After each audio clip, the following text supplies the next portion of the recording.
مساء الخير، مع حضراتكم أمل محمد. الخريطة دي خريطة الMU7 في العاصمة الإدارية الجديدة.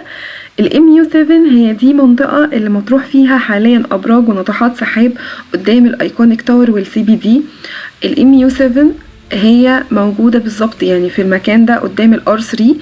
في طبعا لسه الMU6 MU5 4 وفي كذا mixed use يعني هتكون موجودة.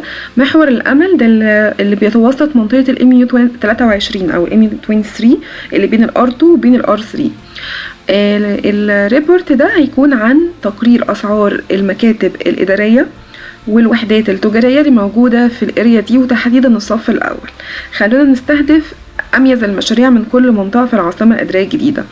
طيب، اول حاجه في هنا مشروع تاك تاور، وفي انفينيتي وساكستي، بعد كده امازون وايست تاور. اميز مشاريع موجوده صف اول ناطحات سحاب. سعر المتر الاداري بيستارت في الصف الاول من اول 95,000 للمتر. طب 95,000 للمتر قبل الخصم، قبل اي بيمنت بلان. 95,000 ده بنلاقيه هنا في ايست تاور، بس الحاجات بتكون في الادوار الاقل على حسب نسبة التميز. طبعا بيوصل معانا سعر المتر لحد 120,000 و130,000 للمتر في منطقة ناطحات السحاب الصف الأول قدام الأيكونيك تاور.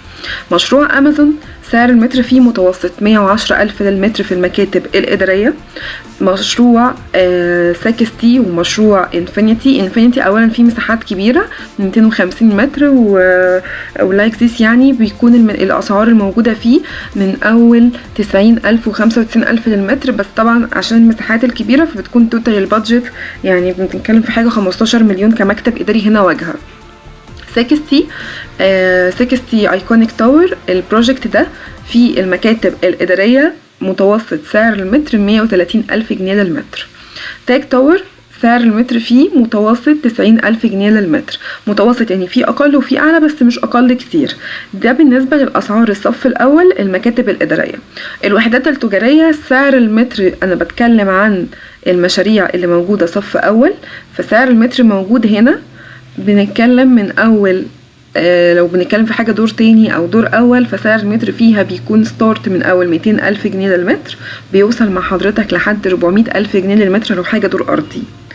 فكده نراجع مع بعض سريعا. يبقى متوسط سعر المكاتب الإدارية صف أول ناطحات سحاب قدام الأيكونيك تاور في الMU7 بيستارت من أول 95,000 جنيه للمتر، بيوصل معانا لحد 130,000 جنيه للمتر. بالنسبة للتجاري من أول 200,000 جنيه للمتر بيوصل لحد 400,000 جنيه للمتر. ده لو صف أول. صف تاني صف تالت أنا مش هذكر طبعا المشاريع اللي موجودة، كل الشركات طبعا كويسة مع احترامي ليها، لكن انا بتكلم عن الريبورت ده عن كل منطقة في العاصمة واميز المشاريع اللي موجودة.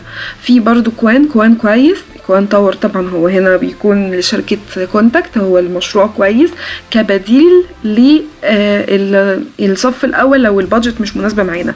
بس انا اشوف ان بدل ما انا اخد حاجة صف تاني، او لو حضرتك حبيت تاخد حاجة صف تاني في الMU7 ممكن ارشح كوان او شركة النخيل، ولكن لسه في اوبشنز تانية موجودة في الحي المالي وفي الداون تاون، هنتابعها مع بعض في الفيديوز الجاية ان شاء الله.